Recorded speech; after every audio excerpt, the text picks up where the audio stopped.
By the time I got back to the cabin, the smoke had already cleared. That was the worst part. Not the flames, not the damage, not even the smell that still hung in the cold air. It was the silence that came after, the kind that tells you whatever happened. Already happened. There's no stopping it now, no catching it in the act, no saving what's left, just what's gone. I parked halfway down the gravel road because I could already see it from there. The woodpile that had taken me 2 full seasons to cut, stack, and cover for winter was gone. Not scattered, not stolen, not even partially damaged. Burned. Completely. And next to it, the small storage shed where I kept emergency supplies, canned food, dry goods, things I relied on when the roads iced over and getting out wasn't an option, blackened, collapsed. I didn't rush forward. I just stood there for a moment, letting it settle in. Because this wasn't random. You don't accidentally burn a stacked woodpile and a storage shed at the same time. This was deliberate. I walked closer slowly, boots crunching over the frozen ground, eyes scanning what was left. The metal drum I used for ash disposal was knocked over, still warm enough to tell me it had been used recently. Not by me, by someone else. Someone who thought they were doing something justified. That's when I heard a car door slam behind me. I turned, and there she was, walking down the road like she had been expecting me, arms folded, face set, that same expression people wear when they believe they've already won. "You finally came back," she said. I stared at her for a second, then gestured toward the burned remains. "What is this?" I asked. She didn't hesitate. "We had your unauthorized materials removed," she said. "Removed." I looked back at the ashes, then at her again. "You burned it," I said. "It was a safety hazard," she replied. "Improper storage, potential fire risk, and unapproved structures." I almost laughed, not because it was funny, but because of how far she was reaching. "You set the fire," I said, calm but firm. "We mitigated a risk," she corrected. I took a step closer. "That was my winter supply," I said. "Wood, food, everything in that shed." She shrugged slightly. "It shouldn't have been there," she said. That was the moment it clicked. This wasn't a mistake. This wasn't confusion. This was enforcement, or at least what she thought enforcement looked like. "You don't get to destroy private property," I said. "We enforce HOA regulations," she replied. I shook my head slowly. "I'm not part of your HOA." She smiled slightly, like she had been waiting for that. "Your cabin is within the community boundary," she said. "No," I replied. "It's not." "We've reviewed the maps," she said. "And your structure is non-compliant." "That doesn't give you the right to burn it down," I said. "It was an unapproved storage unit," she insisted. "And the woodpile violated spacing requirements." I looked at her for a long second. Then back at the ashes. Then back at her again. "You didn't just remove it," I said. "You destroyed it." "It's been handled," she replied. Handled. Like it was nothing. Like it was routine. Like it didn't matter. I nodded slowly, taking a breath, keeping my voice steady. "Do you have any documentation authorizing that?" I asked. She hesitated, just for a second, then said, "It falls under HOA enforcement authority." "That's not documentation," I replied. She didn't answer that. Instead, she shifted. "You've been ignoring notices," she said. This was the next step. "What notices?" I asked. "We've posted multiple warnings," she said. I looked around the property. Nothing. No signs, no papers, no tags. "No, you haven't," I said. "They were issued," she insisted. "Not to me," I replied. That slowed her down, but not enough. "You can't just store materials like this," she said. "It affects the community." I gestured again toward the remains. "That material was how I get through winter," I said. "You burned my heat and my food supply." "It was non-compliant," she repeated. That word again. Non-compliant. Like it justified everything. I took another step closer, not aggressive, just deliberate. "Do you understand what you did?" I asked. She didn't respond immediately, which told me she didn't. Not fully. "You don't get to decide what happens on my land," I said. She straightened slightly. "We absolutely do when it impacts the HOA," she replied. There it was, the belief, the assumption, the line she thought didn't exist. I looked at her for a moment longer, then said something simple. "This isn't going to end the way you think it is." She didn't react to that. Not really. Because from her perspective, it already had. She had enforced the rules, removed the violation, handled the situation. But what she didn't understand was what she had actually done. Because this wasn't just about wood, or a shed, or even the food. This was about property. And once you cross that line, you don't get to walk it back. I turned away from her and looked out toward the lake in the distance, calm and still, like nothing had changed. But I knew something she didn't. Something buried in paperwork most people never read. Something tied to that water. Something that hadn't mattered, until now. And in exactly 72 hours, it was going to matter a lot. I didn't argue with her after that. There was no point. Everything she said was built on the same assumption, and no amount of back and forth was going to change it in that moment. She believed she had authority, and more importantly, she believed what she had done was justified. So instead of standing there trying to convince her otherwise, I let it go, at least on the surface. "Do whatever you think you need to do," she said before turning away, like the situation had already been resolved. I nodded once. "I will," I replied. She didn't catch the meaning behind that, or maybe she just didn't think it mattered. Either way, she walked off without another word, leaving me standing there with nothing but ash, cold air, and a situation that had just crossed from annoying into serious. I spent the rest of that day documenting everything. Every angle of the burn site, the remains of the shed, the metal drum, the disturbed ground, the missing supplies. Not rushed, not emotional, just methodical. Because once something like this happens, it stops being about reaction. It becomes about record. And I needed that record clean, clear, undeniable. That night, I pulled out something I hadn't needed in years. The original property documents. Not just the deed, everything. Old agreements, survey maps, access rights, maintenance clauses, water control filings, all the things most people skim once and never think about again. Except I had. Because when I bought the cabin, one line stood out. At the time, it didn't seem important. Now it was everything. The next morning, I made a call. Not to the HOA, not to the police, to the county office, specifically the department that handled land and water management. I kept it simple. "I need to confirm active control rights tied to my property," I said. There was a pause on the other end, then a few questions, then typing. Lots of typing. "Can you verify your parcel number?" the woman asked. I did. Another pause. Longer this time. Then her tone changed slightly. "You're listed under primary control for the upstream retention system," she said. There it was. Clear. Official. Exactly what I already knew was there. "Is that still active?" I asked. "Yes," she replied. "There's no record of transfer or reassignment." I nodded, even though she couldn't see it. "An operational authority?" I asked. "You would need to submit notice," she said. "But yes, control remains with the property owner." That was all I needed. "Thank you," I said, and hung up. For a moment, I just sat there, quiet. Because this wasn't something I wanted to use. It wasn't even something I had thought about in years. But now, it mattered. A lot. The next step was paperwork. Formal notice. Clear intent. No emotion, no exaggeration, just facts. Damage to property.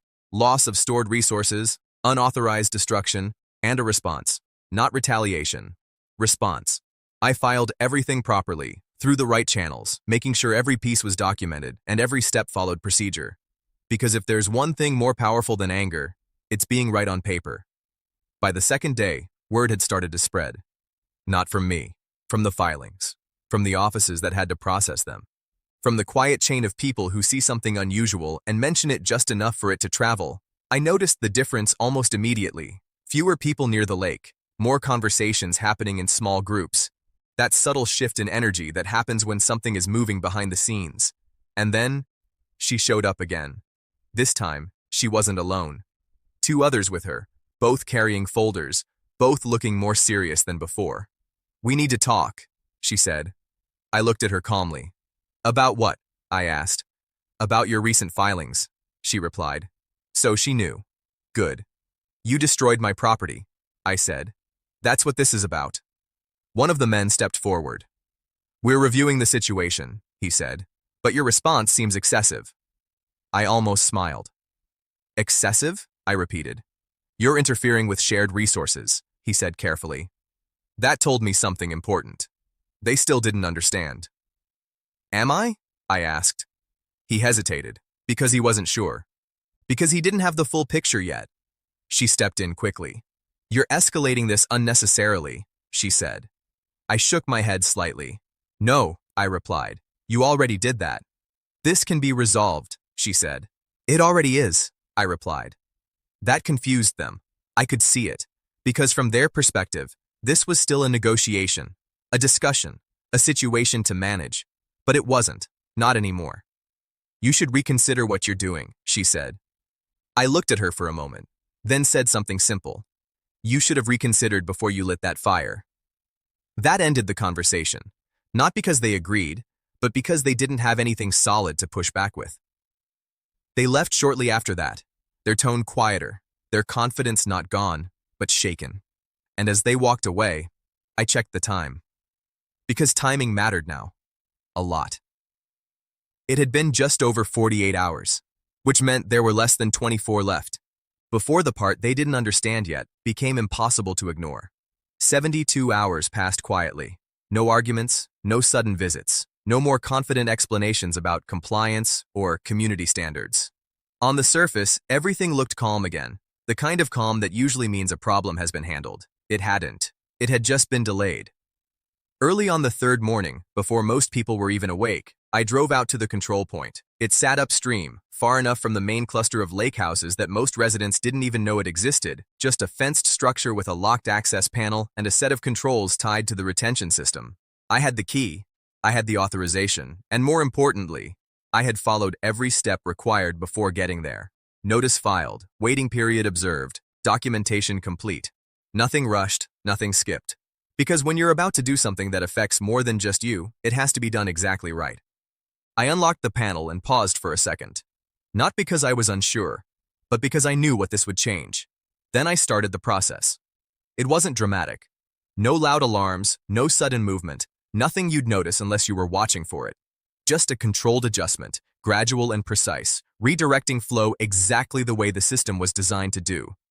Within minutes, it was done.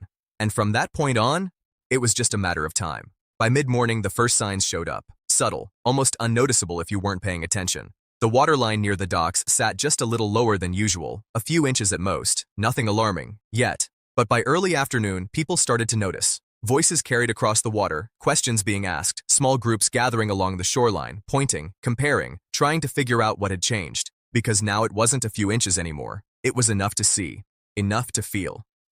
By the time evening came, the lake looked different. Not empty, not dry, but clearly lower. And that's when the calls started. Not to me, to the HOA, to the maintenance teams, to anyone who was supposed to be in control, except they weren't, because the system they thought they understood wasn't theirs. The next morning, they showed up. Not just her this time. Several of them, board members, maintenance staff, all of them standing near the shoreline, looking out at water that no longer sat where they expected it to. And then they saw me, walking down the path. Calm, unhurried, like I had nowhere else to be. What did you do? She asked immediately. No greeting, no build-up. Just the question. I stopped a few feet away. I operated a system I legally control, I said. Her expression tightened. You're draining the lake, she said. I'm adjusting water flow within permitted limits, I replied. That's affecting the entire community, one of the others said. I nodded once. Yes, I said. There was a pause, because now they were finally starting to connect it. The filings, the timing, the shift. This needs to be reversed, she said quickly. I looked at her. Does it? I asked. You're causing damage, she said. I gestured lightly toward the lake. No, I replied. I'm using a system tied to my property, the same way you used authority you didn't have. That hit, not loudly, but clearly. This isn't the same, she said. It is, I replied. You crossed a line. This is where that leads. One of the board members stepped forward, trying to regain control of the situation. Let's be reasonable, he said. We can work this out. I nodded slightly. I tried that, I said. That ended that angle, because they knew it was true. There had been a chance to handle this differently, and they didn't take it. What do you want? He asked finally. Simple, direct. The first real question that mattered. I didn't answer immediately. I let the moment sit for a second, the lowered waterline visible behind them, the reality of the situation fully present. Then I said it. Replace what you destroyed, I said. Every bit of it. The wood, the structure, the supplies, and acknowledge, in writing, that you have no authority over my property. Silence. Heavy. Because now it wasn't about control anymore. It was about consequence. That's unreasonable, she said. I looked at her. So was burning my winter supply, I replied. Another pause. Longer this time, because there wasn't a quick response to that. No argument that made it sound acceptable. No way to reframe it. The board members exchanged looks, quiet conversation passing between them without words, because now they understood something she hadn't. This wasn't going away, not without resolution, and the longer it continued, the worse it would get. Finally, the man in front nodded slowly. "We'll take this to the board," he said. I shook my head slightly. "You'll take it seriously," I replied. He held my gaze for a second, then nodded again. This time, more certain. They left after that. No more arguments, no more demands, just movement, purpose, because now they had something to fix. By the end of the next day, I got the response. Formal, signed, clear. They would cover the full replacement cost. They would rebuild the storage. They would compensate for the lost supplies. And they would issue a written statement confirming that my property was not under HOA authority, exactly what should have happened from the beginning. Once that was done, I returned to the control point, unlocked the panel, and reversed the adjustment. Slowly, carefully, the same way it had been done before. By the following day, the water level began to return, not instantly, not dramatically, but steadily. Back to where it had been, like nothing had changed, except everything had, because now the line was clear, recognized, respected. No more shortcuts, no more assumptions, no more enforcement where it didn't belong. As for her, she didn't come back. Not to my property, not to that path, not to any situation where she could pretend control still existed. I heard later she was removed from her position quietly. No announcement, no explanation. Just gone. Because even organizations built on rules understand one thing. If you ignore the limits of your authority, eventually, reality reminds you where they are. As for me, I rebuilt. Stacked the wood again. Restored the shed. Replaced what was lost. And this time, nothing was touched. Because the difference between a boundary being ignored and a boundary being understood is what happens when someone finally proves it matters. How did you like the story? Please like, share, and subscribe my YouTube channel for more HOA interesting stories.